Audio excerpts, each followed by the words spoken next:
يلا نعمل مع بعض الزبادي البلدي البيتي بطريقة سهلة ونتيجة مضمونة. خاصة ان احنا كلنا عارفين ان علبة الزبادي دلوقتي في السوبر ماركت حجمها صغير جدا وسعرها عدى 6 و7 جنيه. والزبادي بيدخل في وصفات كتير مع عصاير مع سلطات مع حلويات. وهعمله معاكم بطريقتي البدائية قوي اللي انا معتمداها من سنين وماشية عليها وما بغيرهاش. ولا بستخدم فيها بقى جهاز الزبادي اللي بالكهرباء ولا اي حاجة. انا معايا هنا كيلو من الحليب دافي بدرجة، عارفين الرضعة بتاعت البيبي لما بنحطها على ايدينا كده ونبقى مستحملين الحرارة بتاعتها، اللبن بيبقى زيها.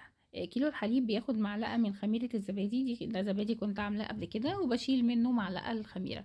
بفك المعلقة دي بمعلقة لبن كده، بفكها من بعضها واقلبها واضيفها على كيلو الحليب واقلبها كويس عشان اضمن انها اتوزعت في الحليب كله، وابتدي احط اللبن في الكوبايات او القوالب بتاعتي اللي عندي. ممكن نستعمل فخار او ازاز او بايركس او بلاستيك بس يكون من النوع اللي بيتحمل الحرارة.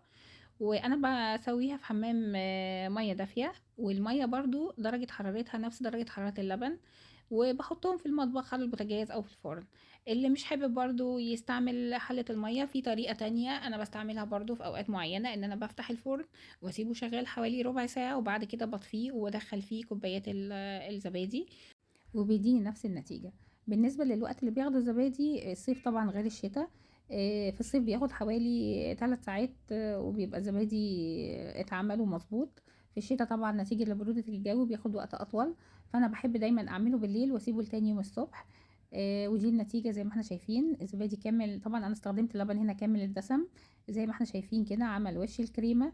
لو احنا عايزينه خالي الدسم، يبقى اللبن بعد ما نغليه هنبيته ليلة في التلاجة، وتاني يوم هنشيل الوش بتاعه ونستخدم اللبن، وبكده يبقى عندنا زبادي خالي الدسم.